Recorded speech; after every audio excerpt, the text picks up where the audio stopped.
Welcome to the True Detectives podcast.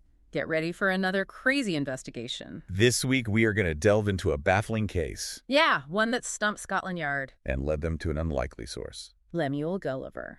You might know him from tales of fantastical voyages. Often dismissed as pure fiction, But what if those fictions? held the key to a very real mystery. Picture this. A ransacked library. Signs of forced entry everywhere. But here's the catch: footprints that just vanish Without a trace. from a locked room. Inspector Smythe, a man of logic and order, is completely stumped. His first encounter with Gulliver. Oh, he was fuming. Dismissed all that talk of strange lands and creatures as utter nonsense. Your mission today, as a curious learner, Is to see how the seemingly impossible becomes the solution. we've got the initial police reports. And excerpts from Gulliver's own accounts. Let's unpack this extraordinary investigation. This crime scene, it was truly baffling. We're talking impossible theft, Disappearing footprints. all within locked rooms. It's like, the perfect example of logic versus the inexplicable. Scotland Yard, they're all about order, right? Exactly. And then these events, they just defy all expectations. Looking at those police logs, it's that impossibility that just grabs you right from the start. It's like how?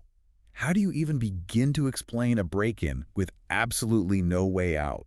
And it's precisely this dead end that led them to Lemuel Gulliver. A man known more for, fantastical tales than hard evidence. You can almost imagine the reaction, like, why are we consulting this storyteller? Pure desperation, wouldn't you say? Absolutely. Smythe, he's got this unsolvable puzzle on his hands, and he's forced to consider the unthinkable. And it's not even the giants or Lilliputians this time. Right, it's Gulliver's account of the Yahoos from his final voyage that really piqued their interest. The Yahoos.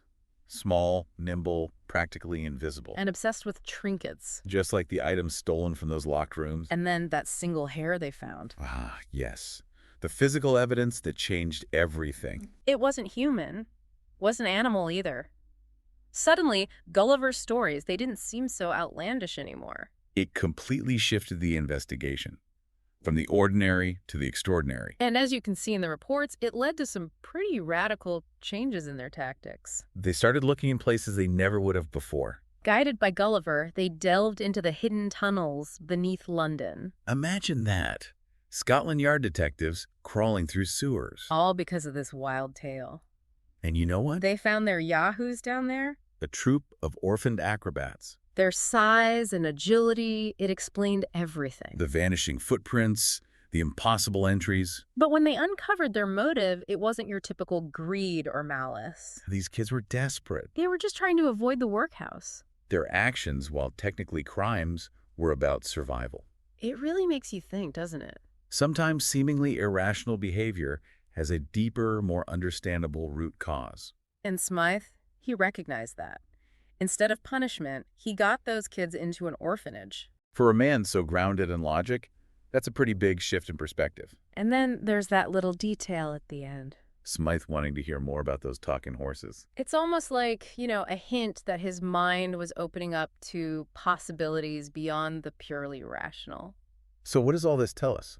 Sometimes the most fantastical stories, they can hold unexpected truths. Looking beyond the obvious, that's often where the real solutions lie. It's a reminder to all of us, really. To not dismiss unconventional ideas out of hand. Maybe there are hidden tunnels in our own understanding waiting to be explored. Thank you for joining us on the True Detectives podcast for this incredible investigation. Rate and follow the show for more true crime and true detective stories. Until next time, keep questioning the obvious. See you next time.